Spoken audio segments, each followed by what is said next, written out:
우리가 죽을 때 깔끔하게 고통 안 받고 일찍 죽고 싶잖아요. 뇌졸중이 안 그런 병이에요. 장애가 많이 생깁니다. 가장 흔한 증상이 편마비죠. 이제 반신불수가 되는 거, 언어 장애가 생기거나, 이제 시야 장애가 생겨 한쪽이 안 보이거나, 이제 어지럼증이 생겨 걷지를 잘 못하거나, 뭐 이런 증상들 굉장히 고생을 하게 됩니다. 짧게 굵게가 안 되는 병이에요. 네. 이게 안 지키면 세금은 엄청 많이 쓰고 집안돈도 엄청 많이 들이고 본인은 이제 장애자가 돼가지고 엄청나게 고생하는 굉장히 처참한 병이죠. 뇌졸중을 예방하는 방법이 사실은 굉장히 간단하다는 걸 얘기 드리고 싶었습니다. 그래서 네, 안녕하세요. 서울대학교 의과대학 법의학 교실의 유성호입니다. 오늘은 저희 대학병원에서 가장 연구 능력에서 상도 굉장히 많이 타시고 또 뇌졸중에 우리나라 최고 권위자라고 내가 단언할 수 있는 분을 모시고 말씀을 좀 드리려고 합니다. 뇌가 멈추기 전에라는 책을 쓰신 서울대학교 병원 이승훈 교수님 모셨습니다. 안녕하세요. 안녕하세요. 반갑습니다. 서울대학교 병원 신경과에서 뇌졸중을 전공하는 교수고요. 환자를 많이 보는 건 뭐 제 능력이라기보다 뭐 시스템이 그래서 그런 거고, 사실 연구하고 그러는 걸 좀 많이 하고 창업한 회사도 있어서 신약 개발도 하고 그렇게 바쁘게 좀 지내고 있습니다. 네, 그 FDA 일상 지금 하고 있는 신약 후보 물질을 좀 뭐 개발하는 스타트업 회사인 거죠, 일종의. 네, 그래서 그런 뭐 연구 활동도 하시고 또 이거를 좀 어떻게 실제 기여를 할 수 있는가, 약물까지 개발하시는 정말 굉장히 바쁘신 분인데 또 책까지 쓰셨어요. 네. 제목이 뇌가 멈추기 전인데, 선생님 뭐 이 책은 어떻게 쓰게 되셨나요? 여러 일반인 분들한테, 독자분들한테 뇌졸중이라는 병 하나를 좀 제대로 알려주는 과학적인 백그라운드에서 그냥 아주 단순히 뭐 식사나 뭐 이런 것들만 알려주는 게 아니라 교과서는 아니지만 좀 잘 자세히 설명하는 뇌졸중 안내서가 있으면 좋겠다라는 생각을 해서 그렇게 좀 쓰게 됐습니다. 뭐 종편 같은 데서 뭐 가끔 소개하는 정보도 제공하고 또 유튜브 같은 데 봐도 뭐 뇌졸중 얘기가 많이 나오는데, 사실은 제가 봐도 이게 조금 말이 안 되는 거라든지, 제가 뭐 뇌졸중 전문가는 아니지만 저도 이제 부검할 때 뇌졸중을 많이 보니까, 그래서 이제 뭐 여러 가지 교과서나 논문을 봐도 전혀 맞지 않는 지식과 정보가 넘쳐난다고 생각해서 누군가는 좀 전문가가 이거에 대해서 가장 최신 지경과 가장 적확한 정보를 좀 줘야 되지 않나라고 생각했는데, 마침 이걸 써주셔갖고 제가 이제 허겁지겁 열심히 읽고 오늘 좀 모셨습니다. 우선 뭐 교수님, 이게 이제 뇌졸중이잖아요. 네네. 근데 많은 분들이 이제 뇌졸증인 줄 알고, 네네. 원래 일본 말이죠? 그렇죠. 네. 사실 이 말의 어원 자체는 일제시대 때 들어온 이제 일본식 한자 합성어고요. 사실 일본도 동일하게 뇌졸중이라고 쓰고 있습니다. 아, 네.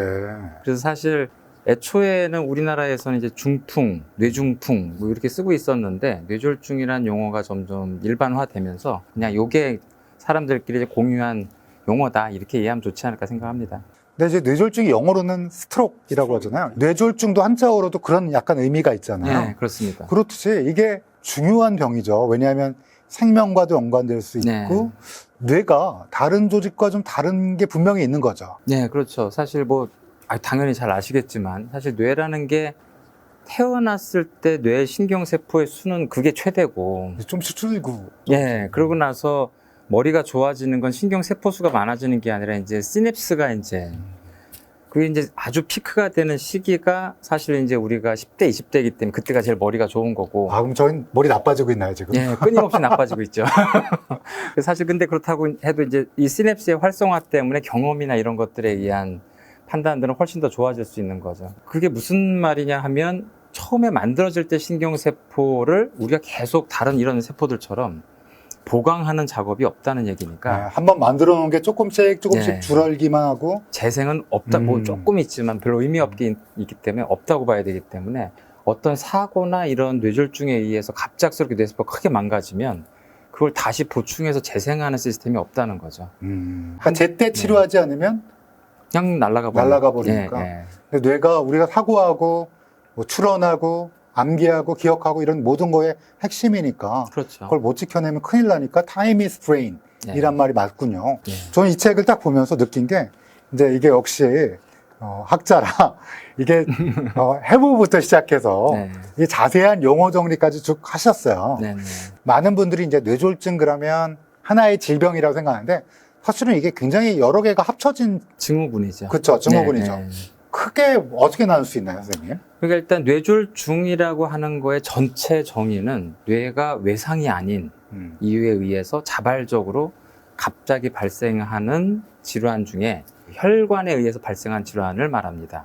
아, 근데 그러니까 머리를 다쳤다거나 네. 넘어졌거나 이렇게 생긴 건 뇌졸중이라 안 부르고 네, 외상을 제외하고 외상을 제외하고 자발적으로 스스로 생기는 생긴. 건데 혈관과 연결되는 혈관과 걸? 연결돼서 혈관이 갑자기 막히거나 터지는 터지는 질환을 말하는 거고요. 그럼 크게 두 가지네요. 하나는 막히거나 네. 하나는 터지거나. 네. 그렇죠?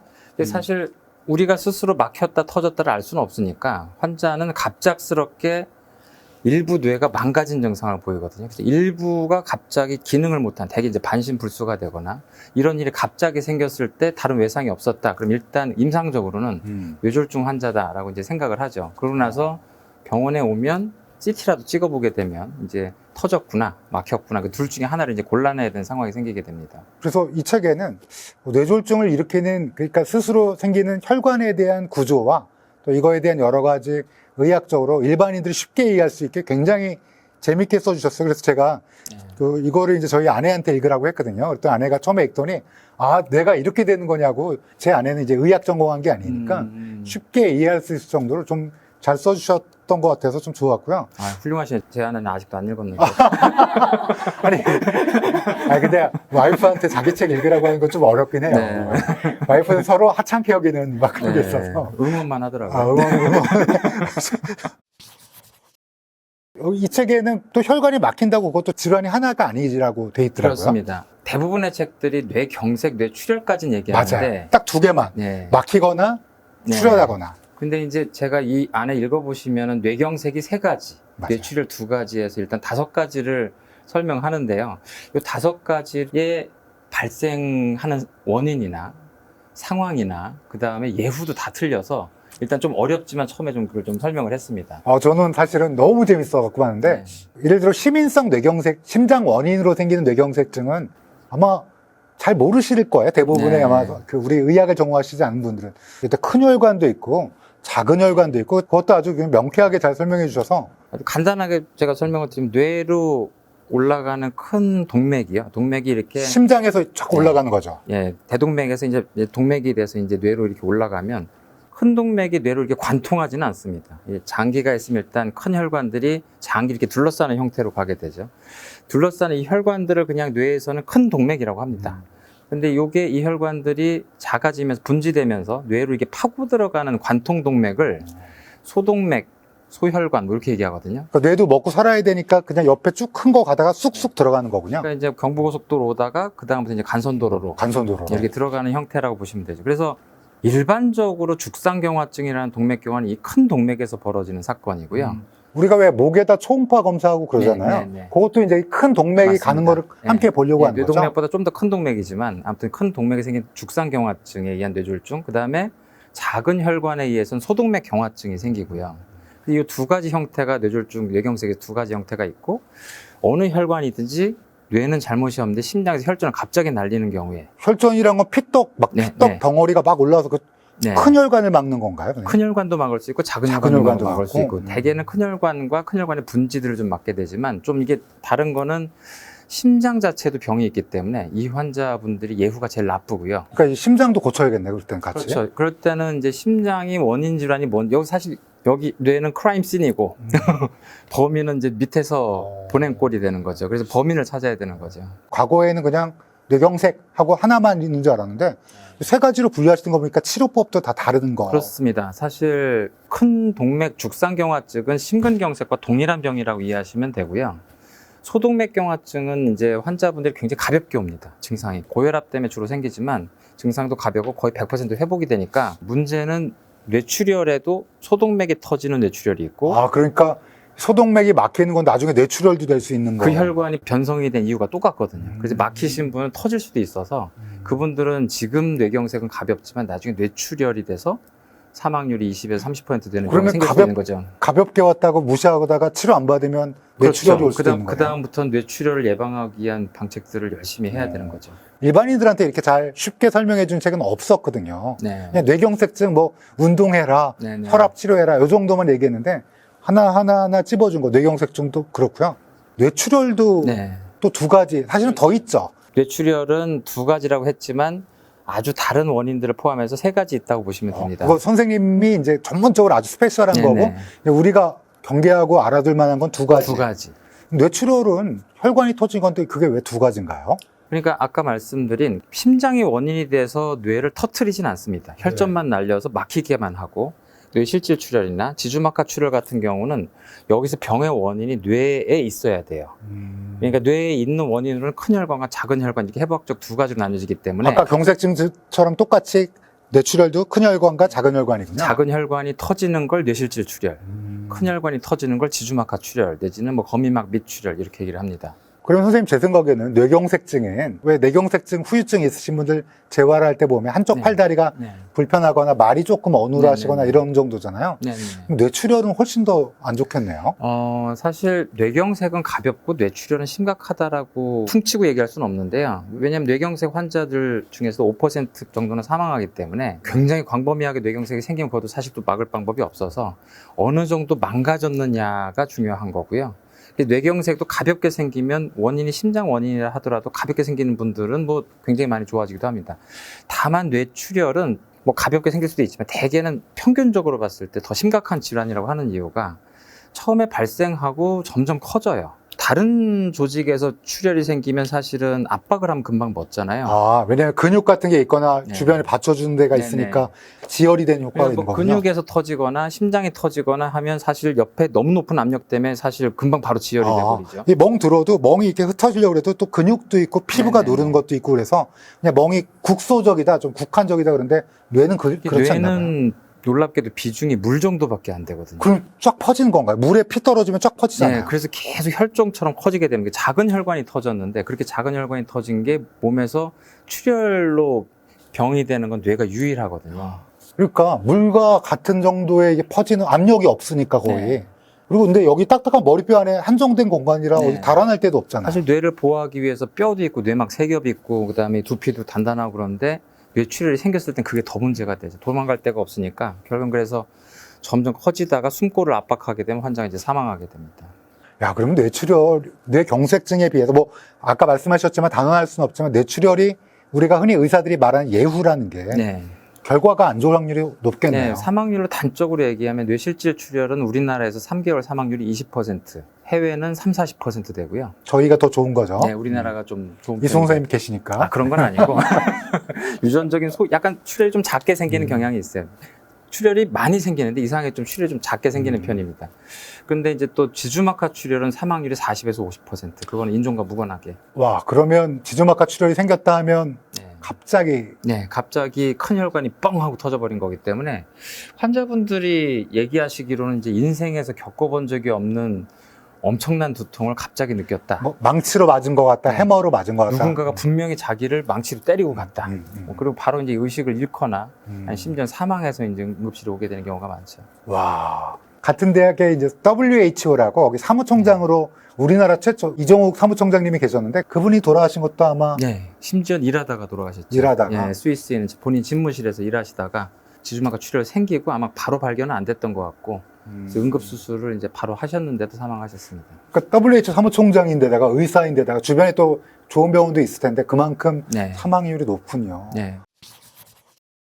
그러면 뇌경색증은 선생님 치료는 어떤 치료를 해요? 딱 혈관이 막혔는데. 아까 얘기한 세 가지 중에 소혈관 질환에 해당되는 건 응급치료 대상은 아닙니다. 아, 왜냐하면 조그만 동맥이 막힌 거니까. 네, 애초에 환자분들 약하게 오고 하기 때문에 이후에 대한 치료 방침을 정하는 게 우선이고요. 또 그 다음에 뇌출혈 생길 수 있으니까. 네, 근데 나머지 두 가지 죽상경화증에 의한 것이나 시민성 뇌졸중은 이제 큰 혈관들이 갑작스럽게 막히니까 일단은 응급치료라는 게 정맥주사로 하는 응급치료제는 4시간 반이 골든아워고요. 우리가 흔히 골든타임이라고 하는 건 사실은 K 잉글리시. 재패니스 재패니스 잉글리시. 잉글리시죠. 앞으로 골든타임이라 하지 마시고요. 이 책 보면 잘 나오는데 골든아워. 네, 골든아워라고 합니다. 그러니까 딱 뇌출혈인 것 같다 그래서 병원 이순 선생님 앞까지 몇 시간 이내에 최소 와야 되냐 이게 골든아워인 거죠? 예, 그때까지 우리가 환자의 예후를 바꿀 수 있는 결정적인 치료를 할 수 있는 시간이 되겠습니다. 그게 아까 큰 혈관이 막힌 뇌경색증, 네. 죽상동맥 경화는 거기 이제 응급치료가 두 가지가 있는데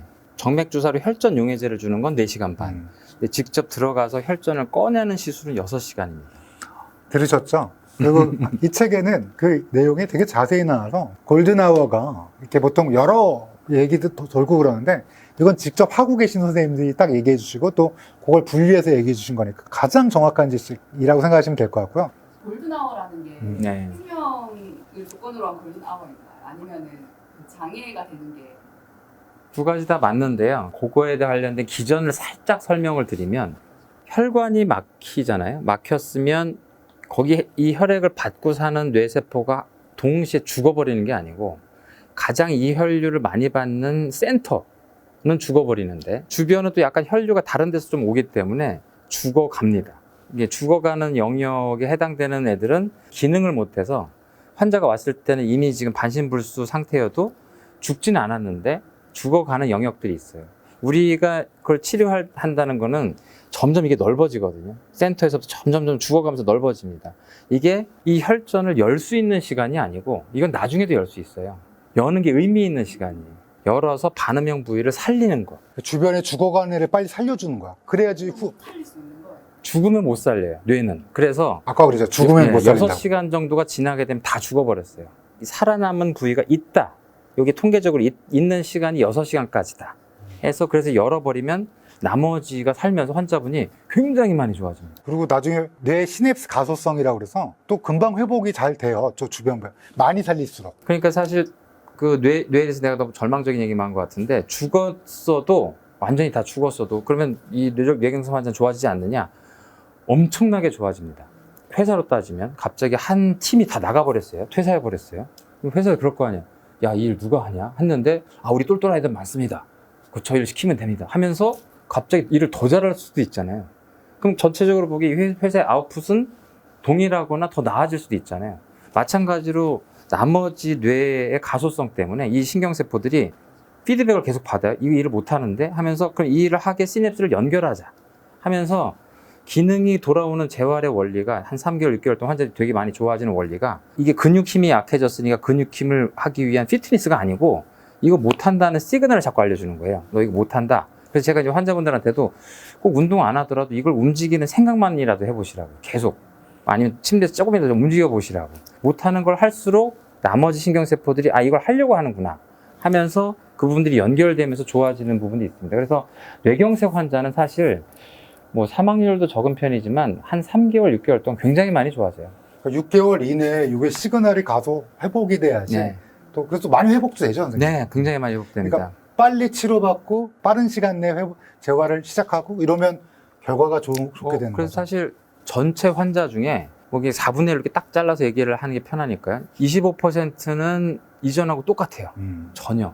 완전 뇌졸중 완전 회복. 예, 완전 뇌졸중 환자인지 몰라요. 그리고 25%는 회복이 돼서 일상생활을 할 수 있어요. 남은 알아보지 못하지만 본인은 조금 의식해요. 살짝 말이 어눌해, 살짝. 예, 다른 사람들은 알아보지 못해서 본인 뇌졸중 환자로 얘기를 안 하면 뇌졸중 환자인지 몰라. 그냥 절반은 괜찮다는 얘기고 또 25%는 남도 알아보긴 하는데 그래도 자기가 그래도 뭐. 일은 할 수 있어요. 뭐 여러 가지 활동을 할 수 있고 나머지 25%가 아무 일도 못 합니다. 사실 일이 안 돼야 되는 거죠. 네, 그렇습니다. 좋게 얘기하면 절반이나 아무 일도 없네 라고 좀 이해하실 필요가 있는 거죠. 그래서 아까 그 골든아워 설명하셨는데 선생님이 말씀하신 거는 이 진짜 아무 일도 못하는 것보다는 이쪽으로 점점 보내려고 네. 하는 쪽으로 하는 게 골든아워의 개념이라고 생각하시면 될 것 같아요. 맞죠, 선생님? 네, 그 생물학적인 시간이죠. 그러니까 신경세포가 죽어가는 거를 다 여태 임상시험 하면서 요 시간이구나 이제 알아낸 시간이죠. 그러면 사망률이 높은 뇌출혈은 네. 아마 그건 신경외과 선생님들이 하시는 거죠, 보통은. 대부분 신경외과에서 하고 있습니다. 일단은 환자분들이 수술 대상인 경우가 많아서 수술을 하지 않는다 하더라도 많은 병원을 신경외과에서 처음부터 보고 있죠. 근데 예후는 경색증에 비하면 훨씬 안 좋은 네, 거예요. 훨씬 안 좋은 편이죠. 그럼 궁금한 게 많은 분들이 그런 치료를 안 받는 게 제일 좋잖아요. 네. 네, 사실은 이 책을 쓰신 것도 제가 이 책 앞에 읽어보니까 선생님이 뭐라고 쓰셨냐면 뇌졸중 무서워할 필요 없다.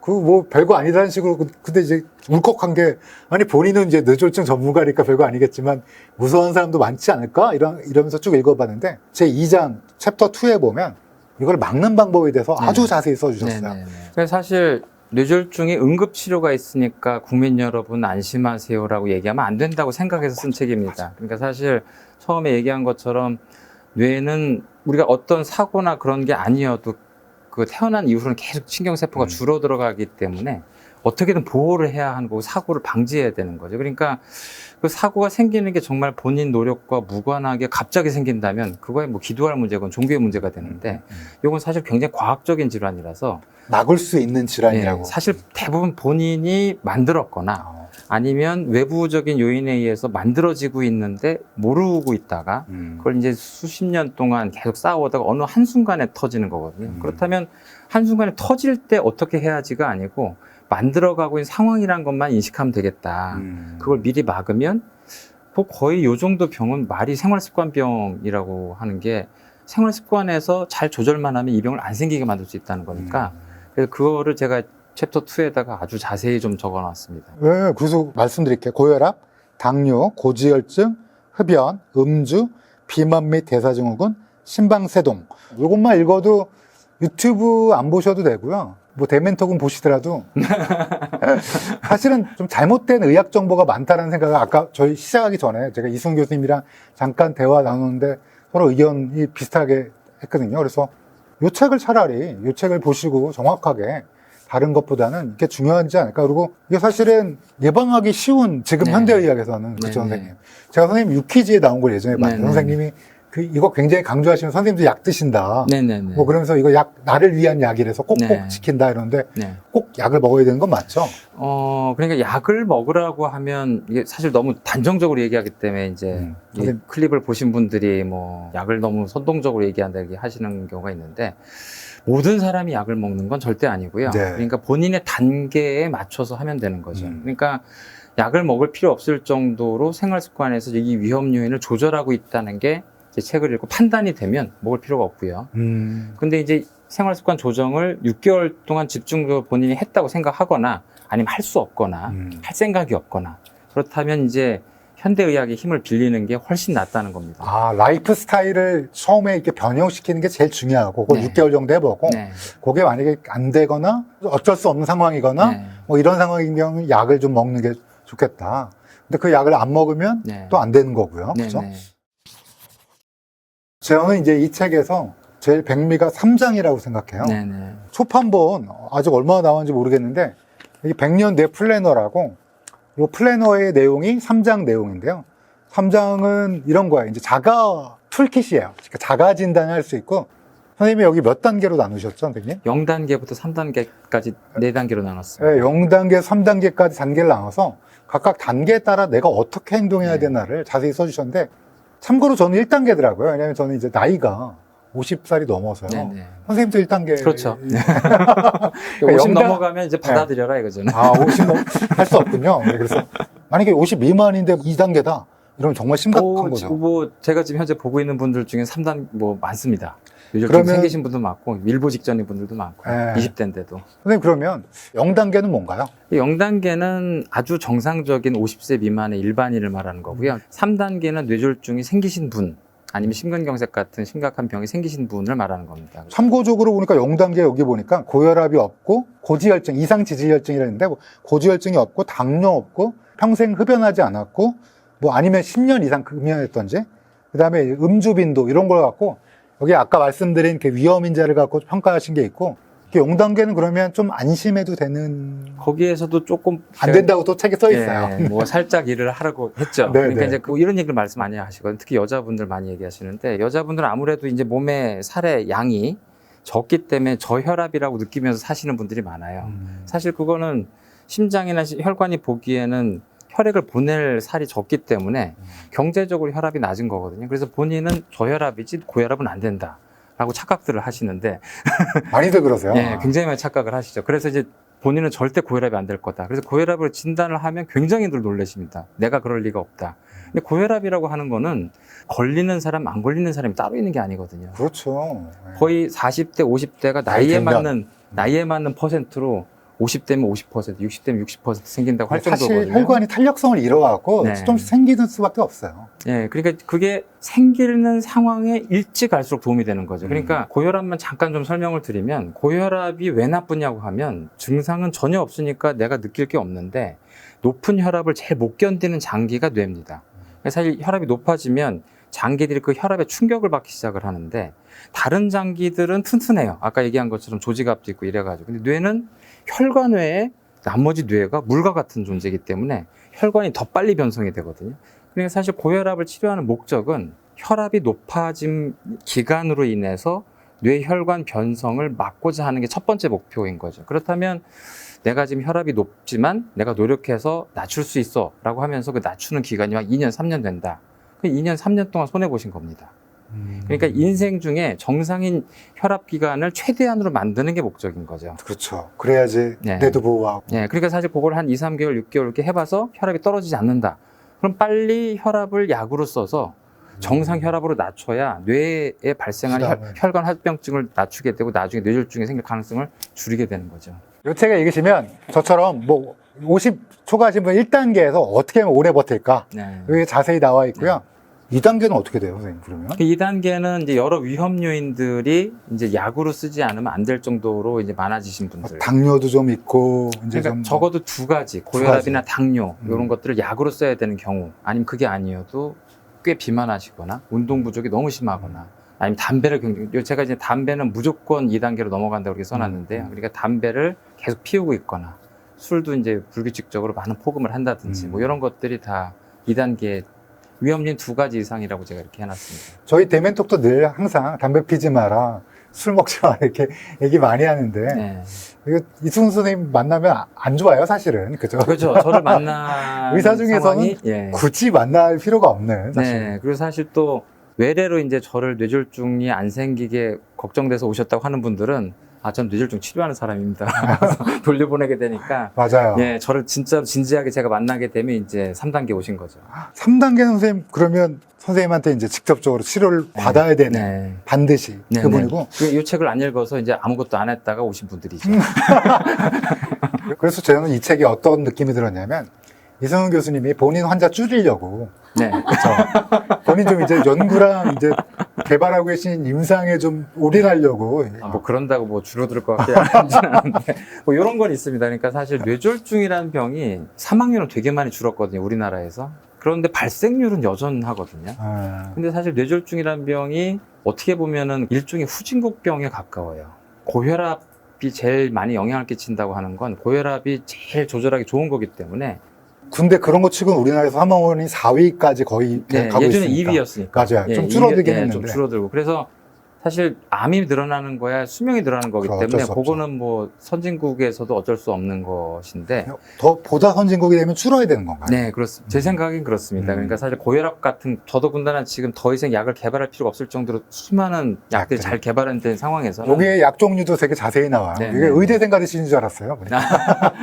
약간 의대생도 좀 읽는 게 좋겠다는 생각을 쓰게 그러니까 됐습니다. 제가 굉장히 자세하게 써주셨어요. 네. 여기 뒤에 보면 또 의사들이 많이 쓰는 진단기기부터 시작해서 진단 시스템 뭐 이런 것들도 다 정리를 해주셔갖고 요거 하나 딱 읽으면 심전도에 대해서 술자리에서 내가 말해 서울대 이승훈 교수님 책을 읽었는데 말이야 하고 썰을 풀어도 어디 가서 절대 뒤지지 않을 정도로 정말 풍부한 이야기거리를 쉽게 써주셨더라고요. 근데 워낙 이제 전문가니까 한 번 읽고 와 이러시는 다음에 일반인들 한 두세 번 읽으셔야 그럴지도 몰라요. 선생님, 근데 이 책은 정확히 누굴 타겟으로 하신 거예요? 사실 일반인이 맞고요. 특히 이제 뇌졸중을 걱정하시는 분들한테 단지 뭐 이렇게 횡행하고 있는 잘못된 지식으로 더 공포스러워하니까 또 어떻게 보면 또 약간 우리나라는 기본적으로 과잉진료 시스템을 좀 가지고 있다 보니 네. 병원을 가서 이제 본인의 상태를 이해하고 걱정을 더는 게 아니라 오히려 더 이제 인질처럼 본인의 상태를 더 걱정하고 더 많은 약을 먹게 되고 하니까 일반인들한테 제가 알 수 있는 수준으로 좀 쉽게 최대한 뇌졸중이라는 의학의 지식을 좀 일반화하고 싶었다라고 그런 생각이 좀 들었습니다. 저는 이 책을 40세 이후의 분들은 한 번쯤 꼭 읽어보시면 제일 좋을 것 같아요. 왜냐하면 이게 50세가 되기 전에 네. 사실 20대도 읽었으면 좋겠는데 이렇게 노느라고 안 읽을 것 같지만 나이가 어리면 어릴수록 읽기 좋은 게 이게 미리미리 대비하면 전혀 걱정할 필요가 없는 게 예, 인생에서 뇌졸중이나 심근경색이라는 병이 없어지겠죠. 네. 그분은. 뭐 저는 없다고 생각하거든요. 네. 뭐 제가 알고 있는 대로 할 수 있는 만큼 최선은 좀 다하기 때문에. 그래서 이거는 조금 빨리 읽으셔도 좋을 것 같고요. 조금이라도 이제 뇌에 대해서 관심이 있으신 분들, 그 다음에 또 이제 질병, 만성질환에 대해서 이걸 뭐 극복하거나 예방하고 싶은 분들 모두 뭐 연령대에 상관없이 읽으셨으면 좋겠다는 생각을 많이 했습니다. 이런 책을 쓰게 되시는 계기는 혹시 직접적인 계기는 이제 유퀴즈에 출연한 것이고요. 그러니까 사실은 유퀴즈를 출연하려고 애를 써서 나간 게 아니라 갑자기 좀 출연해달라고 해서 일반인들에 대한 그런 홍보나 뭐 교육 이런 거를 인생에서 전혀 중요하지 않다고 생각하던 사람이 왜냐면 이제 연구, 전문가 연구, 이제 미국에서 발표하고 뭐 영국에서 발표하고 이런 것만 좋아하시던 분이시죠. 예, 관심이 전혀 없었는데 이분들한테 제대로 알려주는 게 좋겠다. 왜냐면 그걸 준비하다가 제가 우연히 봤던 텔레비전 클립이 뇌졸중은 자가 진단할 수 있다. 코끼리 코를 만들어라. 뭐 이렇게 저도 그거 봤어요. 근데 코끼리 코를 만들어라. 근데 그거 보고 막 진짜 화가 예, 났었거든요. 굉장히 좌절하면서 그때 퀴즈를 나가서 자가 진단이라는 걸 신경 쓰지 마십시오 했는데 자가 진단을 해달라고 하는 거예요. 그래서 이게 도저히 의미가 없는 건데 하지만 제가 전제를 달았거든요. 뇌졸중이 생길 수 있는 여기서 따지면 2단계인 사람이 굉장히 가볍게 뭔가 이상이 와서 내가 뇌졸중이 온 건가라고 좀 약간 애매할 때 본인이 한번 이렇게 테스트 해봐라 이렇게 했더니 앞부분 제 코멘트가 날아가고 뒷부분만. 뒷부분 이렇게 나오는 바람에 이게 모든 사람들이 이러고 있었다고. 그래서 저도 똑같은 사람이 됐구나 약간. 요게 책에 보면 사실 전조 증상이랑 뭐 이제 많은 분들이 호소하는 증상에 대해서도 아주 자세히 선생님이 여기서 써주셔갖고 혹시 유퀴즈에서 목말랐던 분은 요 책 읽으시면 원래 전하시던 거를 딱 전했죠. 사실 그러니까 자가 진단이라고 하는 건 내가 요 정도로 해봤을 때 뇌졸중 생길 위험도가 몇 %구나 뭐 이런 느낌 같잖아요. 근데 그게 전혀 아니고 본인이 현재 뇌졸중이 생겼을 때 생긴 건지를 확인하기 위한 검사거든요. 그렇죠. 그러니까 사실 자가 진단이 전혀 아니죠, 사실은. 그쵸. 그래서 제가 의미가 없다라고 말씀을 드렸는데 그러면서 이제 좀 자세히 알려줘야 되겠다라는 생각이 좀 들었습니다. 사실 유재석 씨가 되게 좋은 일 많이 하네. 이렇게 생각해보니까. 저도 사실 뭐 논문 쓰고 어려운 글만 쓰다가 유퀴즈 이후로 이제 책을 써야 되는 상황이 되니까 이거를 일반인들이 이해할 수 있는 글로 어떻게 쓰느냐. 근데 이제 아무래도 제가 이 책을 보면 이제 되게 어려운 그런 뇌졸중의 지식도 다 들어있다고 말씀해 주셔서 굉장히 과분한데 사실 그걸 안 쓰면 도저히 이 성미가 안 맞는 성격이거든요. 그러니까 내가 이제 먹물들의 성격을 알거든요. 그래서 해부학 나오고 용어 정리 나오고 분류 나오고 그래서 이거 우리 교수가 썼다. 일단 그 얘기를 하면서 어떻게 쉽게 하고 재밌게 하느냐라고 생각을 했던 거죠. 근데 다른 책들은 보면 기본적인 의학 지식 없이 어떻게 살아라라는 얘기들이 주로 돼 있다 보니까 맞아요. 그래서 이제 이런 식의 지식이 이게 과학을 바탕으로 한 건가라는 생각이 들어서 조금 어렵더라도 왜 그렇게 해야 되는지에 대한 근거부터 좀 알려주려고 좀 많이 노력을 했습니다. 저는 이 책이 저도 이제 관심이 있던 왜냐면 저도 부검하면서 저는 이제 뇌출혈을 이제 많이 보게 되는데 그래서 저도 이제 관심이 있어서 그런지 저는 이 책에 되게 열광하면서 읽었거든요. 그래서 되게 쉽게 쓰기도 했고 향후 어쩌면 이제 이 책을 읽고 제대로 실천을 해서 예방이 된다고 하면 그것만큼 또 의사에게 보람이 있는 게 없지 않겠습니까? 예, 굉장히 많이 줄어야 되는 병이죠, 사실은. 책을 쓰고자 하는 의도가 사실은 뇌졸중을 치료를 안내하는 게 아니고 그렇죠. 뇌졸중 안내서가 아니고 그런 방향으로 가기 전에 본인의 상태에 맞는 아주 간단한 방법을 알려주고자 한 거거든요. 그러니까 이게 약간 오해하시면 안 되는 게, 그 단계마다 너무 복잡하니까 책을 이렇게 들고 다니면서 내내 나를 체크해야 되겠구나. 그게 아니고 0단계, 1단계, 심지어 2단계라 하더라도 1년에 한 번 정도 잠깐 제가 하라는 것만 잠깐 체크해보면 본인의 뇌졸중으로 가던 방향을 물기를 갑자기 바꿀 수가 있을 거다라는 의도로 썼습니다. 이게 초판에만 있다는데 좀 더 찍으시죠. 이게 이제 선생님이 이제 요 워크북이라고 그래서 요거를 꼭 한 번쯤 간단해 갖고 해보면 좋을 것 같아서요. 이 책 한번 꼭 읽어보십시오. 저는 이걸 실용서로 분류하고 싶습니다.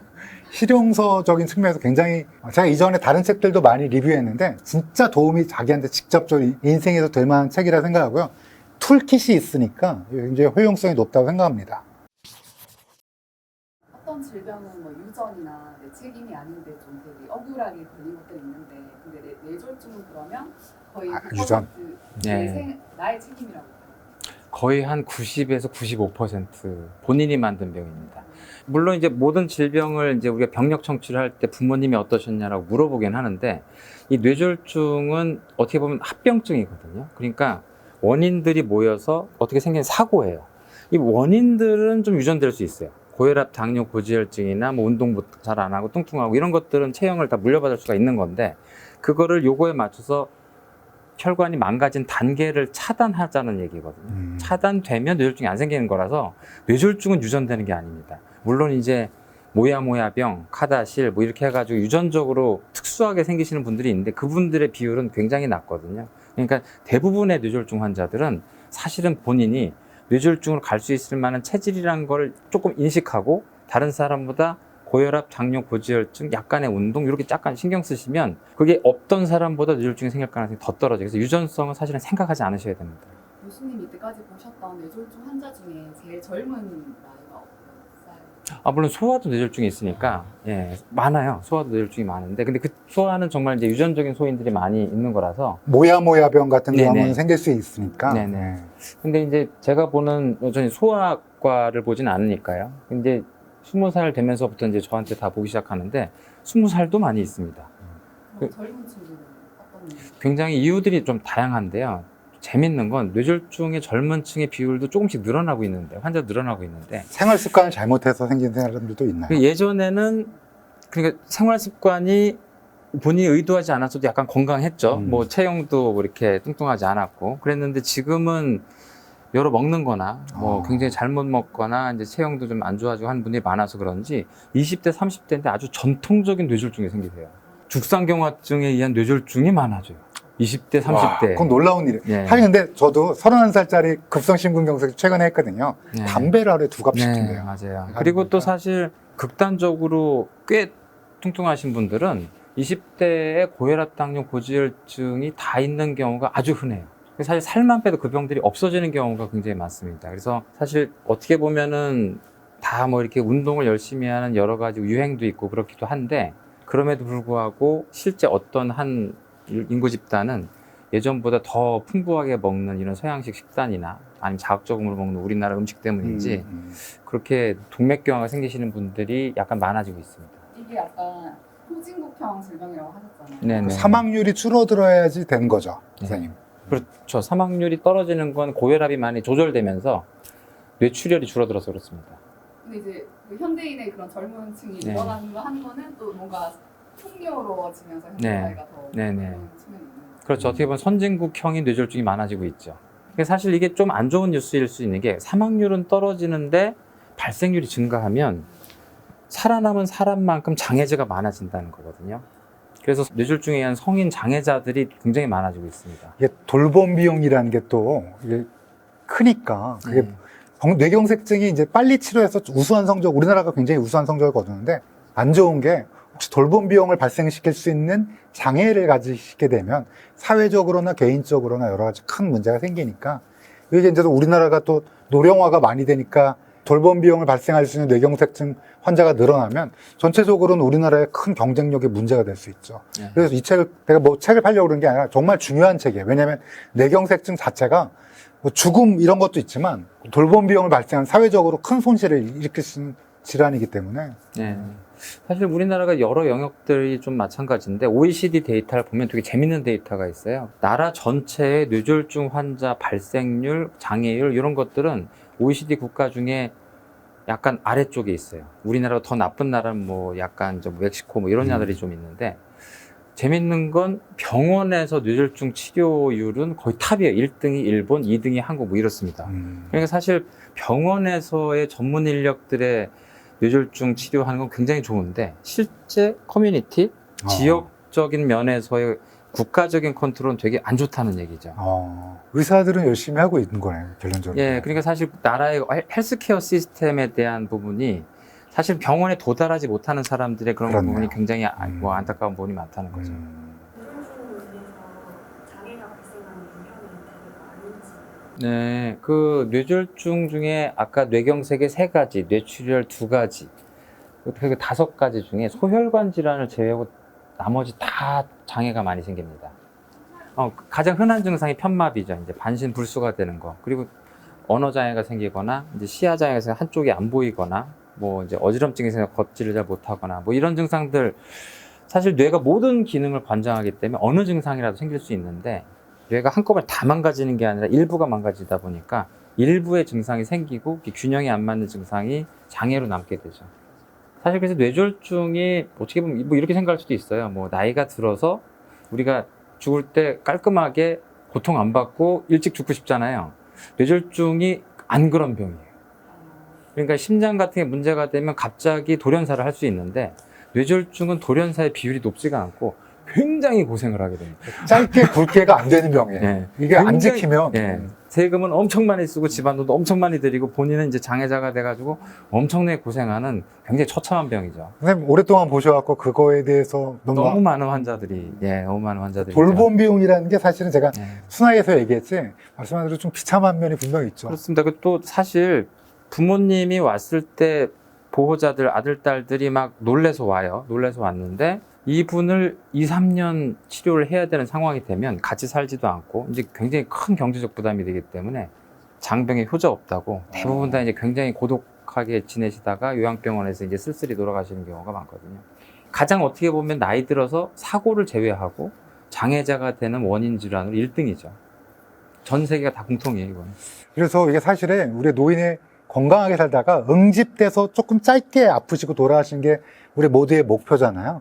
근데 여기에서 가장 걸림돌이 뇌졸중이에요. 이건 전 세계적으로 잘 알려진 거거든요. 그래서 이런 책이 꼭 필요했던 거예요. 그래서 저는 막 이거 읽으면서 야, 이거 많이 팔려야 되는데?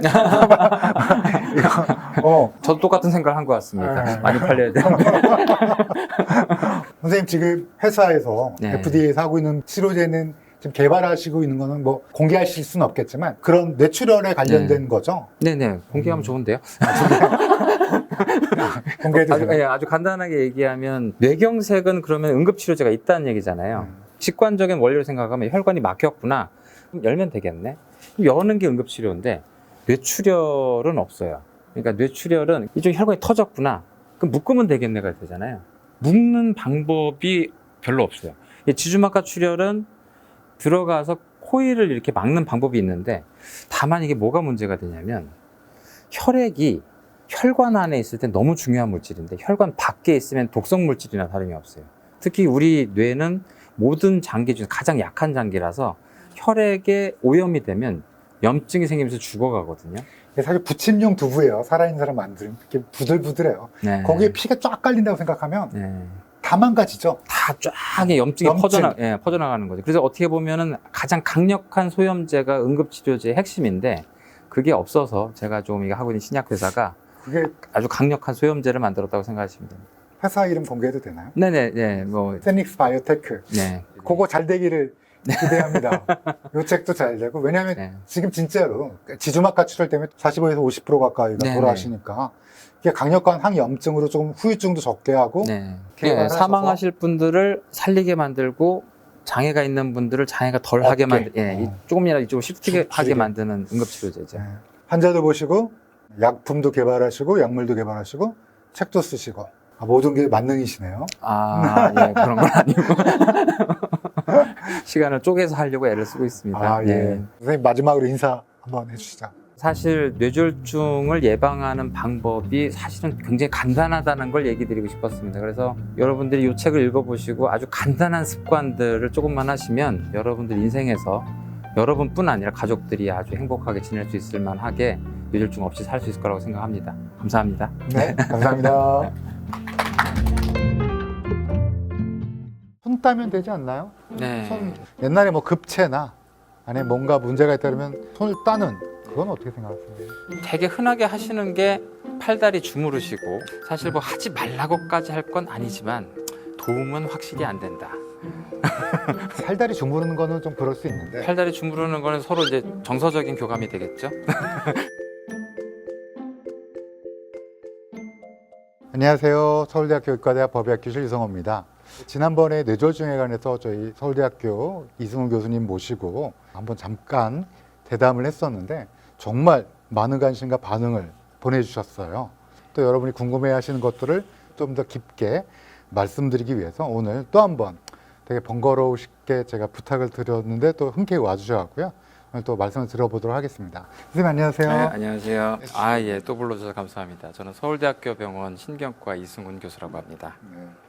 제가 생각하기에 우리나라에서 뇌졸중 분야의 단연 탑독 가장 권위이시는 분이라서 이분이 말씀하시는 게 지금 가장 의학의 정설이고 또 가장 에비던스 베이스드 즉 증거 기반으로 말씀해 주신 거라서 아마 오늘 좋은 시간이 될 것 같은데요.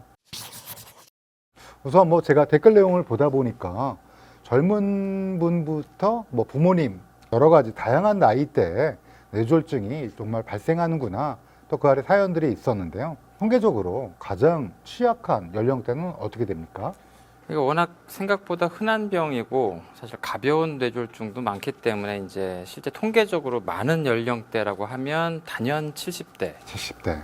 예전에는 60대가 제일 많았는데 지금은 70대가 많은 건 아무래도 이제 인구 구조 때문이라고 생각이 되고요. 젊은 분들이 뇌졸중이 많은 건 아니지만 특징적인 이유들이 좀 있고 그래서 사실은 조심할 필요가 있는 분들이 좀 있죠. 근데 희귀질환은 빼고 일반인한테 생길 수 있는 것 중에 전부 다 생기는 건 아니지만 무슨 요가라든지 필라테스, 뭐 골프, 아니면 뭐 격투기, 뭐 물구나무 서기 뭐 다양하신데 이렇게 다양하게 목과 관련된 좀 과도한 운동을 하시는 분들이 한 40대쯤에 근육이나 이제 연골이나 인대 등은 신장이 되는데 과도하게 움직이다가 혈관이 좀 딱딱해진 상태에서 파열이 되면서 이제 안쪽 벽이 벗겨지는 질환을 이제 혈관 박리라고 하는데요. 네. 우리나라는 굉장히 독특하게 이 추골동맥 박리가 좀 많은 편입니다. 척추에 있는 추골동맥. 네네. 이게 추골동맥 두 개가 이제 뇌로 올라가거든요. 그래서 이런 뇌졸중은 사실은 환자분이 어떻게 보면 과다한 운동으로 좀 유발시킨 경우죠. 과도한 목 관련된 운동도 네네네. 좋지는 않네요.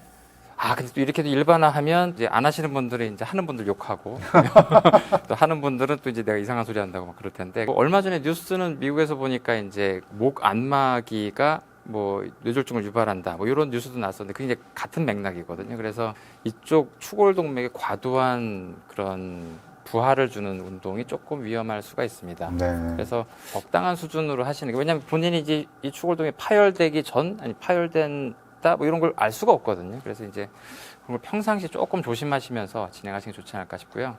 두 번째 부류는 의외로 아주 전통적인 뇌졸중 환자가 젊은 나이 때 아주 이른 나이에 생기신 분들이 있습니다. 보통 70대라고 말씀하셨는데 네. 이게 어떤 경우인가요? 70대 많이 생기는 건 동맥경화 중에서도 이제 큰 혈관의 죽상경화증도 많지만 나이 때문에 고혈압 때문에 작은 혈관들이 이제 세동맥경화증, 소동맥경화증이 생기는 그런 것 때문에 생기는 뇌졸중은 열공성 경색 지난번 얘기한 대로 아니면은 터지면 뇌출혈 이렇게 되는데 죽상경화증은 사실은 이게 식이습관과 비만, 운동 부족과 아주 너무 밀접한 연관을 가지다 보니까 정말 과도하게 20대부터 그러신 분들 담배 많이 피시고 그러신 분들이 놀랍게도 30대에 아주 전형적인 죽상경화증 뇌졸중이 꽤 생기세요. 저도 이제 하루에 새가 피는 그 30대 남성이 심근경색증으로 물론 뇌경색은 아니지만 심근경색증으로 죽은 걸 제가 부검한 적이 있거든요.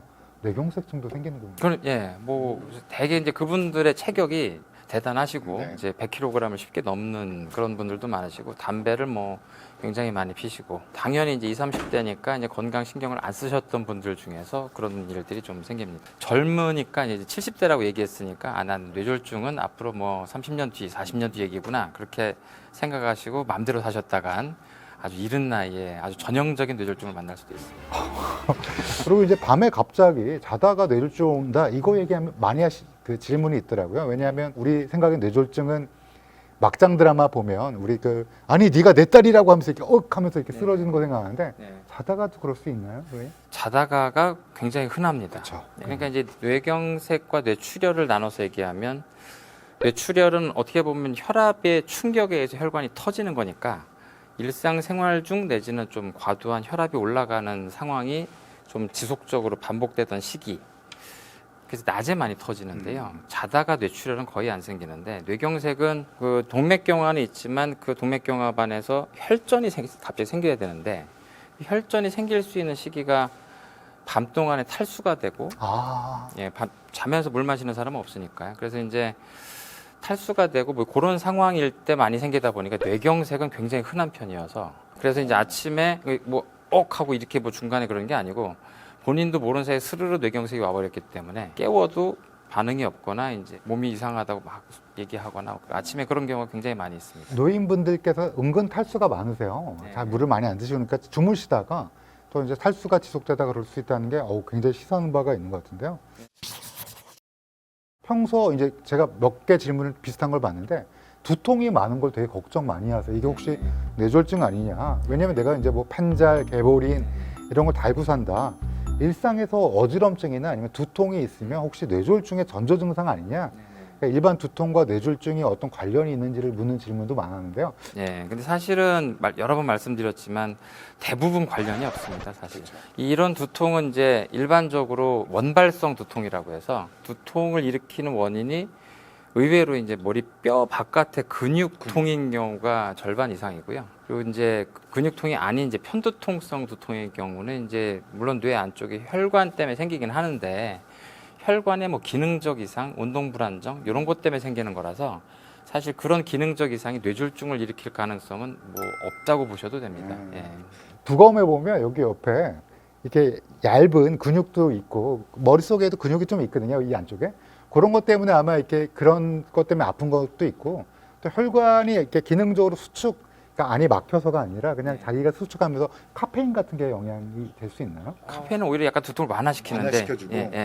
뭐 유발하는 경우는 흔하지 않지만 계속 만성적으로 하면 영향은 좀 있을 것 같습니다. 그게 이제 뇌졸중과 큰 관련은 없다라고 네, 말씀해 주신 것 같아요.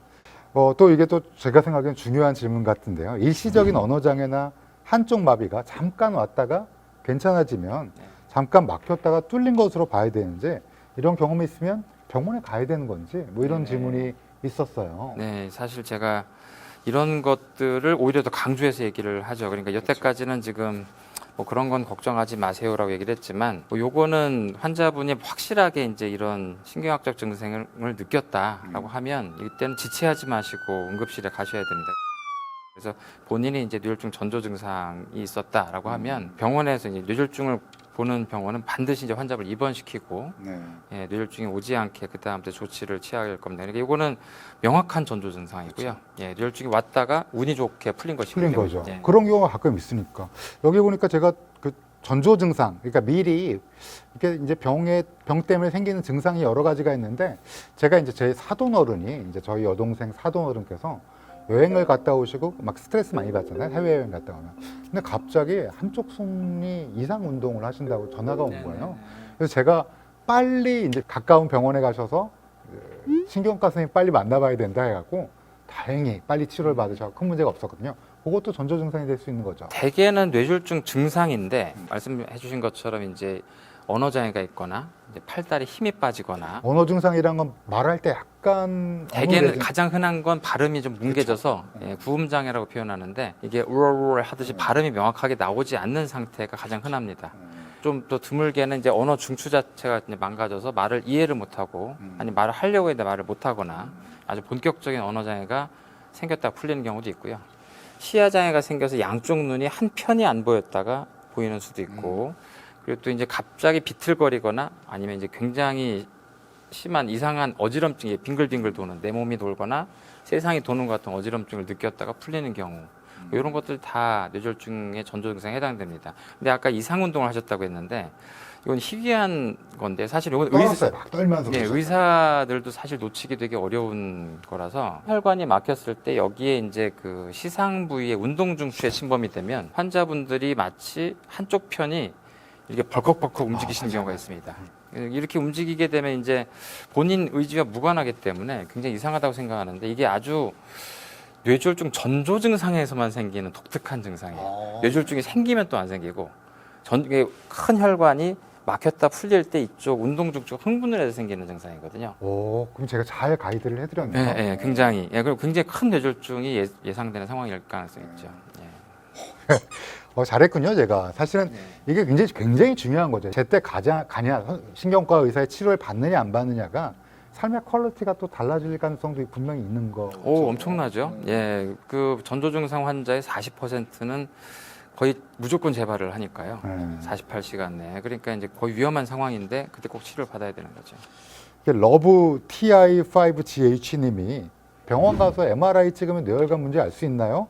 평소 별 증상도 없는데 병원에 가서 MRI 찍어달라고 하기도 그렇고 뇌혈관 문제 진단법이 궁금하다고 그러는데 네, 뭐 사실 요거는 어디 가이드라인이나 무슨 그런 건강단체나 아니면 학회 이런 데서 권고하는 건 아니고 사실은 제 의견이 좀 강하게 들어가 있는 편이죠. 그러니까 실제 건강검진에서 혈관의 그런 동맥경화를 보기에 가장 적절한 방법은 이게 목동맥 초음파, 경동맥 초음파 정도가 간단하게 밖에서 이제 문질문질 한 다음에 이제 딱 하는 거죠. 네, 그게 이제 목에 동맥경화가 살짝 있거나 하면 이 동맥경화는 전신 질환이기 때문에 다른 혈관에도 동맥경화가 있겠구나라고 이제 어떻게 보면은 마커처럼 저희들이 쓰는 거고요. MRI, 뭐 CTA를 찍으면 혈관을 보는데 이제 아주 명확하게 볼 수 있죠. 명확하게 볼 수 있는데 비싸죠. 예, 그렇죠. 비싸고 그 요 상태에서는 이제 보험이 안 되고 그렇죠. 사실 요거를 모든 사람이 찍으라고 하는 거는 당연히 과잉 진료가 되는 거기 때문에 제가 이제 되게 추천하는 거는 이제 동맥류 같은 경우는 이제 전혀 예상할 수가 없는데 더더군다나 이게 생겼을 때 사망률이 50% 되는 지주막하 출혈이 될 수 있으니까 만약에 이제 그런 경제적인 여유가 되신다면 MRA를 한 50세 부분에 한 번쯤은 찍어보시는 게 어떻겠냐. 네. 패스트 기억법 네네. 이거 한번 설명해 주시면 좋을 것 같아요. 예, 사실 패스트는 이제 미국 뇌졸중 학회 캠페인이거든요. 그래서 사실 우리나라의 공식적인 캠페인은 없고 여러 선생님들이 다양한 방법들을 쓰시긴 하는데 아무래도 이렇게 말을 가지고 쉽게 기억하게 하는 게 제일 좋긴 하죠. 패스트라는 거는 이제 미국에서 패스트는 이제 빨리란 뜻이니까 이제 빨리 병원에 가라라는 의미로 이렇게 한 거고요. F가 이제 페이스, 얼굴.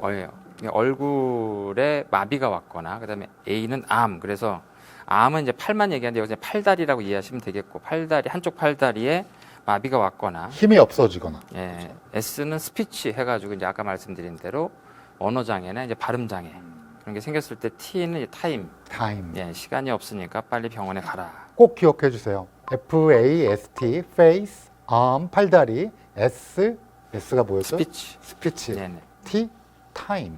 네. 이건 반드시 기억해 주셨으면 좋겠습니다. 모 프로그램 유튜브니까 자유롭게 말씀드릴게요. 유퀴즈에서 봤더니 이제 편집이 돼서 잘못 알려진 것 같은데 이게 이제 코끼리코 얘기가 나와서 혹시 오해하실까봐 이거 한 번만 다시 정확하게. 유퀴즈에서는 이제 제가 손을 이렇게 올리고 손이 살짝 돌아가는 증상이 있으면 뇌졸중일지 모른다. 뭐 이렇게 해놓고 나도 모르게. 눈을 감고 이게 버티고 있으면 사실은 눈을 뜨고 있으면 이게 맞출 수가 있는데 눈을 감으면 자기 힘이 빠지는 걸 모르니까 살짝 이게 돌아가면 오른쪽 팔에 힘이 빠졌으니까 뇌졸중일지 모르겠다. 다리를 이렇게 올려놓고 있으면 다리가 살짝 떨어지면 뭐 그 얘기를 했는데 제가 그때 이제 전제해서 말씀드린 건 평상시에 정상인이 이걸 하는 건 아무 의미가 없고 그리고 또 왜 의미가 없냐면 대부분 뇌졸중은 본인이 알거든요. 팔이 안 들린다. 말이 너무 이상하다. 이게 사실 자가 진단을 할 시간이 없죠. 그렇죠. 예, 본인이 거의 대부분 안단 말이에요. 그러니까 이제 이런 경우는 어떤 때냐면 뇌졸중이 나는 올 가능성이 높다는 걸 이미 아는 사람, 이미 한번 경험했는데 나는 지금 약을 먹고 있는데 그래도 재발 가능성이 높다고 했어. 그랬는데 뇌졸중이 가볍게도 올 수 있으니까 본인의 뇌졸중이 약간 의심이 될 정도로 아주 가볍게 왔을 때 네. 그때만 하니까 이게 사실은 그런 분들이 많지 않으니까 네. 그러니까 일반인들 특히 젊은 분들이 평상시에 이걸 하는 건 아무 의미가 없죠. 이게 이제 오히려 패스트를 외우는 게 낫고, 그렇습니다. 요거는 이제 방금 말씀하신 그 어떤 재발의 약을 먹고 계신 분들. 이걸 할 필요가 없다고 말씀드렸는데 그래도 이런 걸 해야 아무래도 이제 그 보시는 분들이 이제 전시 효과가 있어서 네. 그래서 이제 하긴 했는데 제가 말한 전제가 이제 좀 이렇게 편집이 됐죠. 저희는 편집 없이 나갑니다. 그대로 나가니까 이제 요 내용을 다 들으시면 아마 맥락상 잘 활용하실 수 있을 것 같아요. 근데 이제 제가 지금까지 얘기하다 보니까 이제 초반에 어떤 전조 증상 나타나면 빨리 병원에 오셔야 되고 뭐 여러 가지 궁금증을 들었는데 뭐니 해도 이게 사실은 뇌졸중이 선생님이 노셔야지 제일 좋은 나라 아니겠어요? 선생님이 그렇죠. 환자가 없어서 야 큰일 났다. 내 책 때문에 환자가 한 명도 없다. 뭐 이렇게 하는 게 제일 좋잖아요. 제가 전공을 바꿔야죠. 네, 전공. 수많은 뇌졸중 환자를 치료하시고 아마 살펴보셨을 텐데 가장 치명적인 습관이 뭔지 다들 궁금해하세요.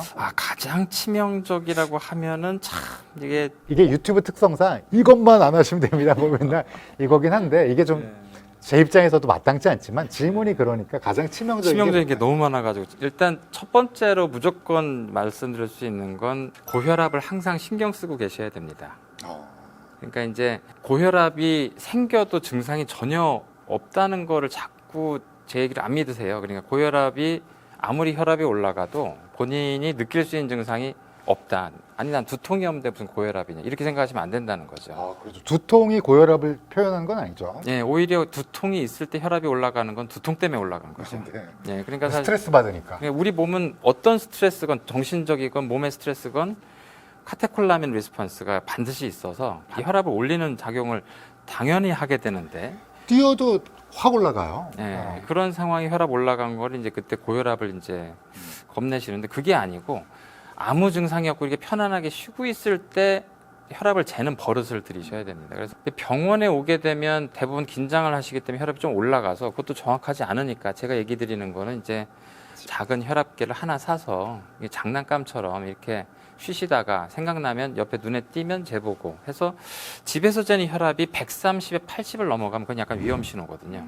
이게 되게 이제 고혈압을 병원에서 140에 90을 얘기하지만 140, 90을 병원에서 올라가는 사람 되게 집에서는 한 15 정도 떨어지기 때문에 130, 80 정도를 위험 신호라고 생각하시면 좋을 것 같습니다. 혹시 교수님께서 말씀해 주실 수 있는 이 정도면 그래도 혈압약을 좀 먹는 게 오히려 더 안전하다 얘기하는 게 있으실까요? 그러니까 아주 학문적으로 정확하게 말씀드리면 혈압이 높으면 무조건 뇌혈관들은 계속 부담을 느끼거나 망가지고 있어요. 그러니까 원인이 무엇든 그 원인을 구별해서 망가지는 게 아니라 높으면 무조건 망가지기 시작을 하니까 어떻게 보면 인생 동안의 혈압을 정상으로 만드는 기간을 길게 하는 게 제일 좋은 거예요. 그런데 이제 혈압이 애초에 높게 발견이 됐을 때 지속적으로 높을 가능성이 높은 사람들은 이미 혈관 상태가 안 좋아서 이미 기질적으로 혈관이 변해 있기 때문에 고혈압일 가능성이 있으니까 이분이 돌아가는 분인지 아니면 계속 높은 분인지를 한 6개월 정도 의사가 관찰을 하거든요. 6개월이 넘게 되면 아 이분은 이미 본인이 몰랐지만 고혈압 단계가 어느 정도 진행된 상태다라고 해서 약을 먹게 되는 경우가 있어요. 그래서 이제 약을 먹다 보면 약을 먹었으니까 평생 먹는 게 아니라 이미 그런 단계를 지나왔기 때문에 고혈압약을 계속 먹을 수밖에 없는 사람이라서 먹는 거고 그런 분이 아닌 본인이 이제 아까 뭐 카테콜라민 같은 게 나올 수 있는 뭐 이렇게 매운 음식이나 이런 걸 먹어서 일시적으로 올라갔다 내려갔다 하시는 분들이라면 혈관이 상처를 받지 않은 상태이기 때문에 그땐 약을 먹는다 하더라도 나중에 약을 끊는 게 당연한 상황이 되거든요. 약을 먹었기 때문에 먹는 게 아니라 내가 지금 기능적으로 혈압이 높은 상태인가 아니면 혈관이 상처가 나서 기질적으로 혈압이 있는 상태인가 그 상태에 따라서 약을 계속 먹는 게 결정된다. 그렇게 보시면 될 것 같아요. 그게 첫 번째 넘버원이고, 그다음에 한 가지만 더. 한 가지만 더 얘기하면 담배 끊으십시오. 술도 되도록이면 뭐 네. 자제하는 게. 이제 제가 보니까 술 많이 드신 분들이 고혈압 관련 질환으로 사망해서 저를 만난 분들이 많거든요. 저는 다 돌아가신 분들이잖아요. 술도 장기간 많이 마시면 다 고혈압이나. 그러니까 예, 당연히 안 좋은데요. 그러니까 술이 미치는 그런 몸에서 해악은 사실은 뇌 혈관보단 뇌에 심하죠. 그렇죠. 예, 그래서 뇌 세포 자체가 많이 꾸준하게 죽어가니까 술은 사실 뭐 간도 심각하지만 뇌 세포가 너무 많이 죽어서 치매와 나중에 운동실조 뭐 여러 가지 아주 흔합니다. 버니케 코르사코프 증후군이라고 저 진짜 많이 봅니다. 치매도 많이 걸리시고 술 많이 드시면 선생님 말씀대로 뇌 자체에도 문제가 생긴다. 자, 근데 이렇게 저희가 하지 마라, 또 이렇게 체크해라 하는 게 고혈압, 뭐 당뇨, 담배, 또 이 책에 여러 가지 아주 많지는 않지만 선생님 꼭 체크해야 될 걸 하셨는데 많은 그 구독자분들이 궁금해하신 게 그러면 하는 거 해도 되는 거 거기에 이제 운동이랑 음식을 다들 궁금해하세요. 예, 전문가께 한번 여쭤보겠습니다. 좋은 운동이나 네. 좋은 음식은 뭐가 있을까요? 힘든데요. 이게 왜 힘드냐면 나이와 그분의 운동 능력, 그렇죠. 그다음에 시간, 그다음에 뭐 이런 것들에 따라서 다 다른데 이게 간단한 얘기를 듣고 그 얘기에 맞춰서 운동하지 않는 사람은 잘못됐다고 얘기하거나 아니면 운동을 어쩔 수 없이 할 수 없는 사람들조차도 본인이 어떻게든 조금이라도 집안에서 아니면 사무실에서 하시면서 건강하게 유도하시는 분들이 많아서 딱히 이거를 말씀드리기 힘들고 그러니까 정확하게 저희들이 일반적으로 권고하는 운동은 하루에 1시간 정도를 하루에 1시간. 예, 한꺼번에 하지 않아도 되니까 이제 나눠서 해도 되니까 뭐 걷는 거라면은 7,000보 이상 정도의 천복 이상. 예, 그거에 이제 걷는 운동을 유산소 운동으로 하시거나 더 하셔도 좋죠, 사실. 그렇죠. 그리고 사실 뇌의 입장에선 그런데 이제 심장, 심폐 기능을 생각하면 떡거릴 정도로 운동을 하는 게 좋은 부분이죠. 근데 이제 저희는 워낙 노인분들 많이 보다 보니까 그렇죠. 노인분들한테 이제 그런 운동을 권유할 수는 없고 이제 걷는 거라도 신경 써서 해달라. 정말 집안에만 계시거나 안 움직이시는 분들도 많거든요. 그러니까 사실 그런 분들한테 사실 3,000보, 4,000보, 5,000보도 쉬운 게 아니라서 저희들이 이제 걷는 걸 많이 권유하게 됩니다. 조영민 선생님 한번 모셨었는데 네. 동기시잖아요. 네네. 조영민 선생님은 밥 먹고 한 15분씩이라도 걸으면 네네. 또 당뇨에도 좋다 이런데 야, 그렇죠. 그렇죠. 같은 맥락이신 거죠. 그렇죠. 식사를 하면 사실 모르시겠지만 이 위는 엄청난 운동을 하니까 다른 데 혈액을 뺏겨서 졸리게 되고 그러면 이제 아주 편안하게 쉬다가 자다가 이렇게 되면 운동은 위밖에 안 하는 거죠. 팔다리가 운동을 해야 되는데. 예. 그러니까 이제 하루에 뭐 상황에 따라 다르고 또 젊은 분은 뭐 1시간, 2시간 해도 되는 거고 당연히. 또 많은 분들이 또 음식에 대해서 궁금해 하시는데 고혈압 말씀해 주셨죠. 넘버원으로. 네네. 뭐 흡연도 중요하고 고혈압도 중요한데 그럼 고혈압에 좋은 음식은 뭔가요? 하고 선생님께 여쭤보신 분이 있었어요. 네네네. 사실 고혈압이 왜 걸리느냐를 생각을 해보거나 아니면 왜 조절이 안 되느냐 생각을 해보면 음식과 몹시 연관은 당연히 됩니다. 사실 살이 많을수록 우리가 심장과 혈관이 동일하다면 더 많은 혈액을 줘야 되니까 당연히 더 빨리 뛰고 혈압이 높아져야 되는 거니까 살찌는 게 이건 넘버원이고요. 평상시에 이제 드시는 음식 중에 혈압을 높이는 음식이 뭐가 있냐라고 하면 사실은 우리 몸이 성분을 따져가면서 혈압을 높이는 게 아니고 그 음식 때문에 스트레스를 받으면 똑같이 카테콜라민이 올라가면서 혈압이 올라가는 상황이거든요. 이제 그게 짠 음식만 그런 게 아니고 매운 음식도 마찬가지고 자극적인 음식은 다 일단 일시적으로 그날 혈압을 다 높이게 됩니다. 근데 이렇게 매일 같은 음식을 먹어서 매일 혈압이 올라가다 보면 결국에는 상당 기간 지나고 나면 그 높은 혈압 때문에 혈관이 망가지면서 결국엔 기질적인 고혈압으로 갈 수 있으니까 사실은 매운 음식이나 짠 음식을 먹지 마라가 아니라 지속적으로 먹지 마라. 기분 좋을 때 가끔 먹고. 그러니까 선생님 말씀은 뭘 먹는 것보다는 사실은 조금은 자제하고 이런 게 훨씬 더 좋을 것 같다는. 네, 그래서 사실 미국 사람들한테는 그런 내분비 당뇨 쪽에서 그런 약간 운동이 있죠. 이제 컬러를 먹어라. 그렇죠. 5가지 이상의 컬러를 네, 먹으면 그러니까 사실 음식들이 이제 여러 색깔이 이게 대부분 녹황색 채소나 이제 과일이나 이쪽이니까 우리나라 사람은 이미 너무 많은 컬러를 이미 먹고 있는 것 그렇죠. 같아서 뭐 이게 밥상에 보면 이제 그러니까 너무 그 카테콜라민이라고 우리를 그 혈압을 확 상승시킬 수 있는 뭐 아드레날린 이런 거 생각하시면 돼요. 그런 거를 확 올릴 수 있는 거를 일으키는 맵고 짜고 너무 자극적인 음식은 지속적으로 먹지 말라는 말씀을 해주신 것 같아요. 지속적인 게 굉장히 중요합니다. 네, 네. 또 저 질문을 보다 보니까 아마 이게 경험이 있으신 것 같아요. 뇌졸중 재발할 확률이 어떻게 되나요? 한번 걸리면 네. 평생 장애를 안고 살아가야 되는 건가요? 회복도 되나요? 뭐 이런 질문들을 많이 해주셨어요. 네네. 그러니까 사실은 뇌졸중이 걸렸다는 사실 때문에 뇌졸중에 재발하는 건 아니고요. 그렇죠. 사실 뇌졸중에 걸릴 만한 수많은 빌드업으로 이미 지금 혈관에 동맥경화증이란 흉터를 군데군데 만들어 놓으셨기 때문에 한 군데에서 사고가 터졌으면 다른 데서 또 터질 가능성이 있고 터진 곳은 또 터질 가능성이 높고 하기 때문에 일단 뇌졸중이 생기신 분들은 재발률이 엄청나게 높습니다. 사실은. 아, 왜냐하면 이미 오랫동안 빌드업이 된 거니까. 그럼 어떻게 해야 돼요? 대개는 우리가 편하게 말씀드리면 남은 여생 동안 또 한 번 맞을 가능성이 거의 100%에 육박한다라고 얘기할 정도로 남은 동안에 안 생기게 만드는 걸 최선을 다해 봅시다라고 얘기를 하게 되죠. 그래서 고혈압 조절하고 네네. 당연히 금연해야 되고 네네. 고지혈증 뭐 이런 네. 것들 여러 가지를 조절해야 돼요. 그때는 사실은 뭐 이게 생활 습관 교정은 당연히 필요하지만 못 하시는 분들도 많기 때문에 그때 인정사정 봐주는 이제 굉장한 약들이 들어가게 되죠. 가벼운 뇌졸중이었어도 그 우리 뭐 이거 신경해부학을 자세히 말씀드릴 건 아니지만 같은 부위에 똑같은 반대편이 똑같이 생기신 분들이 있어요. 조그만 뇌경색인데 그래서 됐다가 회복됐는데 반대편이 거기에 대한 보상작용을 하고 있었거든요. 근데 보상작용 하는 데를 똑같이 딱 맞아버리니까 작은 뇌경색인데 완전히 말을 못하게 되고 그러신 분들도 있습니다. 그래서 사실은 뇌졸중을 2번 맞으면 그걸 위해서 열심히 일을 하던 나머지 정상세포들이 타격을 받았을 때 2배 이상 타격을 받게 되니까 재발이 더 위험하다고 많이 말씀드리죠. 정말로 뇌졸중, 이 책은 사실은 앞으로 당신의 인생에 뇌졸중은 없습니다라는 부제가 있는데 뇌졸중은 없어야 되겠네요, 진짜로. 뇌졸중 환자의 간병 돌봄 문제 때문에 우리 국내 시스템이 어떻게 돼 있는지 궁금해하시는 분도 있나 봐요. 사실 그 국내에는 일단 지금 장기 요양 시스템이 있어가지고 뇌졸중과 치매 환자들한테서 낮 동안에 돌보시는 분들이 오시거나 아니면 그 센터에 가서 무료하지 않게 아니면 여러 가지 건강 생활을 할 수 있게 하루 종일 하시는 시스템들이 있습니다. 국가 돌봄 시스템이라고 그래서 이게 있는데 그래서 안 걸리는 게 제일 좋죠.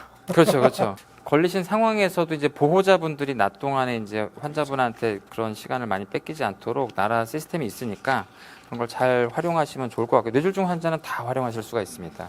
그다음에 이제 또 질문이 저희 되게 다양하신 이것도 궁금하신 게 뭐냐면 뇌졸중 가족이 알아야 할 응급대처 방법이 뭔가요? 예를 들면 집에서 갑자기 쓰러지면 또 뇌졸중 환자가 갑자기 생기면 어떻게 해야 되나요?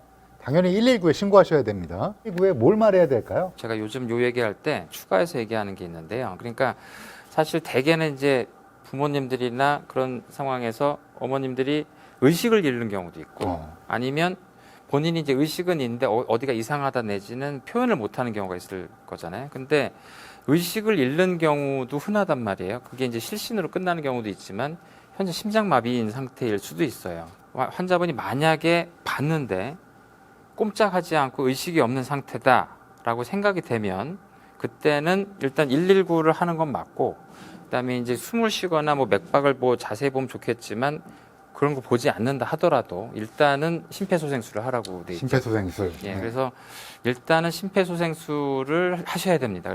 그게 첫 번째고요. 근데 뇌졸중 환자는 처음부터 완전히 의식을 잃는 경우는 흔하지 않기 때문에 대개는 눈을 감고 있어도 이제 숨을 쉬거나 몸을 움직이거나 하는 기척을 느낄 수 있고 말을 하면서 소리를 내거나 자기의 몸이 마음대로 되지 않는다 정도의 그런 의사 표현을 한다면 그때는 뇌졸중이라고 보고 그때는 별다른 걸 안 하는 게 제일 좋습니다. 그때는 오히려 네, 별다른 걸 하지 않고 119 하고 가만히 기다리시는 게 낫고요. 어머니나 아버님을 이제 편한 곳으로 이제 눕혀놓은 상태에서 딱히 더 건드리지 않는 게 좋습니다. 근데 이제 가끔 이렇게 물어보신 분이 있어요. 손 따면 되지 않나요? 네. 그래서 옛날에 뭐 급체나 안에 뭔가 문제가 있다 그러면 손을 따는 그건 어떻게 생각하세요? 되게 흔하게 하시는 게 팔다리 주무르시고 그다음에 이제 우황청심을 먹이시고 사실 뭐 하지 말라고까지 할 건 아니지만 도움은 확실히 안 된다. 셋 다 도움이 안 되는 팔다리 주무르는 거는 좀 그럴 수 있는데 팔다리 주무르는 거는 서로 이제 정서적인 교감이 되겠죠. 근데 이제 진짜 뇌경색증에서는 우황청심이나 손 따는 거는 하지 말라고 할 수는 없겠지만 네.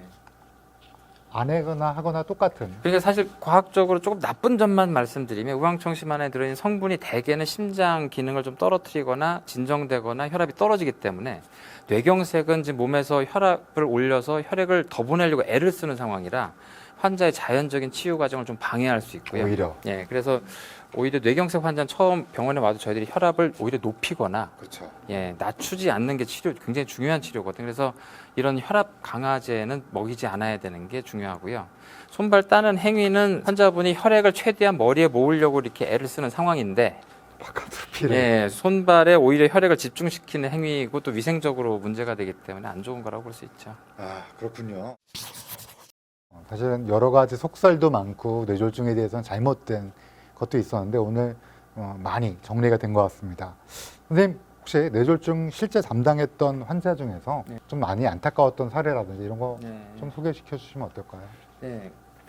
사실 너무 많아서 너무 많죠. 예, 너무 많은데 대개는 그 마지막 순간까지 이제 굉장히 민폐를 생각을 해서 행동하지 않을 때입니다. 아 행동하지 않을 때 네, 그러니까 이제 환자분이 마비가 왔다가 풀렸는데 그 상태를 나는 내가 요거 뇌졸중일 리가 없다고 생각하고 병원에 오지 않았던 사례들.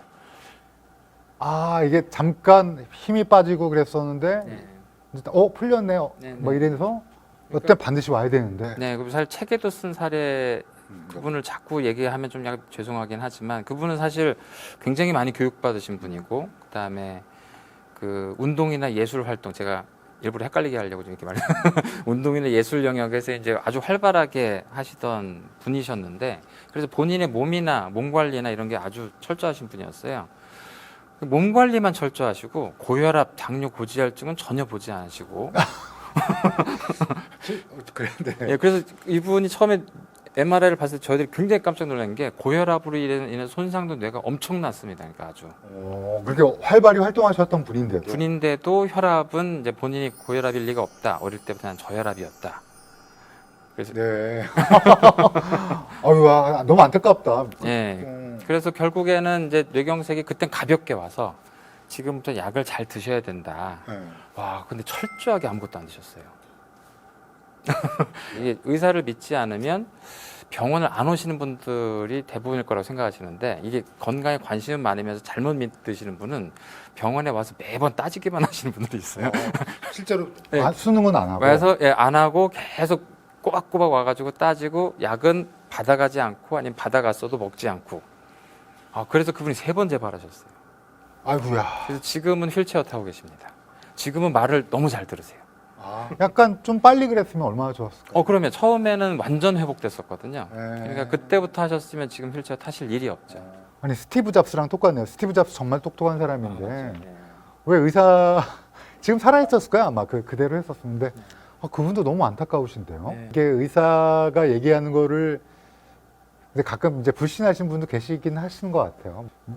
믿으시는 게 사실은 좋으실 것 같아요. 뭐라 말씀드리기가 어렵네요. 믿을 만한 의사를 잘 찾아서 그럼요. 믿었으면 그 다음부터 끝까지 가셔야죠. 네. 네. 제가 선생님 말씀 듣다 보니까 좀 저도 여러 가지 생각들을 하게 되고 또 선생님 말씀해 주신 거를 잘 따라서 저도 뇌졸중 없는 인생을 살아야겠다는 생각도 좀 들었고요.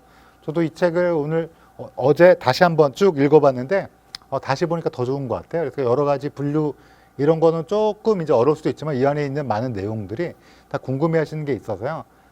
이 영상 보시고 또 필요하시면 책도 같이 한번 읽어보시면 굉장히 내 인생에서 뇌졸중은 없다. 오늘 너무 좋은 얘기 많이 해주셔서 선생님 소중한 또 사실은 연구실에서 또 논문으로 또 신약 개발이라든지 여러 가지 걸로 바쁘신데 오늘 또 흔쾌히 나와주셔서 진심으로 감사드리고요. 다음에 또 오시길 기대하겠습니다. 선생님 마지막으로 구독자께 한 말씀 해주시면.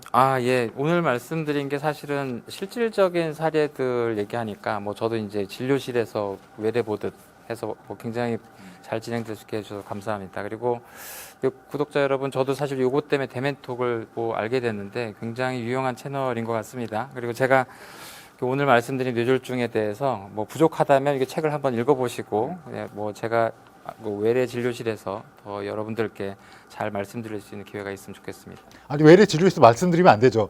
그럼 온 거 아니에요. 예약이 쉽진 않을 겁니다. 예약도 쉽지 않고 만나면 안 되는 안 만나는 걸로 이 책으로 그렇게 했으면 좋겠습니다. 그러네요. 오지 마십시오. 네, 긴 시간 동안 들어주셔서 감사합니다. 네, 감사합니다. 네, 감사합니다.